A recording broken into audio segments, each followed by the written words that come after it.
আজকে যারা pay out set up করতেছেন, আপনাদের পে আউটের সব কিছু ঠিকঠাক আসতেছে, শুধুমাত্র ব্যাংক সেট আপের জায়গায় গিয়ে আপনার ব্যাংকের যে অনার নেমটা শো করতেছে না, এবং কি অন্য কোনো ব্যাংক, যৌথ ব্যাংক কিংবা অন্য কোনো ব্যাংকের অনারশিপ যুক্ত করতে গেলে আপনার সেটা নিচ্ছে না।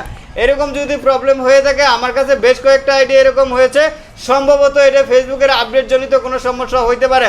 মাঝে মধ্যে আমাদের এরকম নানান ধরনের সমস্যা হয়, যখন আমরা দুই একটা বা দুই তিনটা কাজ করার সুযোগ পাই, তখন আমরা বুঝতে পারি যে এটা ফেসবুকের আপডেট জনিত সমস্যা হইতে পারে। এটা নিয়ে টেনশন করার কিছু নাই। তো এই ভিডিওটা সর্বোচ্চ শেয়ার করবেন, আজকে অথবা কালকে দুই একদিন এরকম থাকতে পারে। আমরা দেখছি ফেসবুকের কোনো রকম আপডেটের কোনো কিছু থাকলে এটা 1 থেকে 2 দিন এরকম থাকে।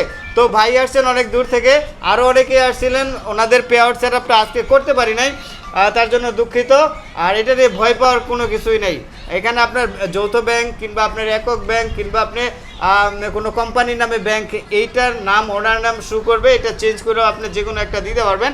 এইটা চেঞ্জ করার কোনো অপশন দিচ্ছে না, এটাই হলো বিষয়। আর কোনো সমস্যা নেই। পূর্ব থেকে যারা নাম দিয়ে রেখেছিলেন তাদের নামটা নিচ্ছে, এছাড়া কারোর নাম নিচ্ছে না। তো ভাইয়ের জন্য শুভকামনা। ভাইয়ের পে আউট যদিও কমপ্লিট হয়ে গেছে, আর নামের একটু ডিফারেন্স আছে, নামের ডিফারেন্সটা চেঞ্জ করার কোনো অপশন দিচ্ছে না ফেসবুক, নাম আপডেট করার মতো কোনো অপশন নাই, এই জন্য একটু বিব্রত হচ্ছে। তো আপনাদের বিব্রত হওয়ার কোনোই কারণ নাই।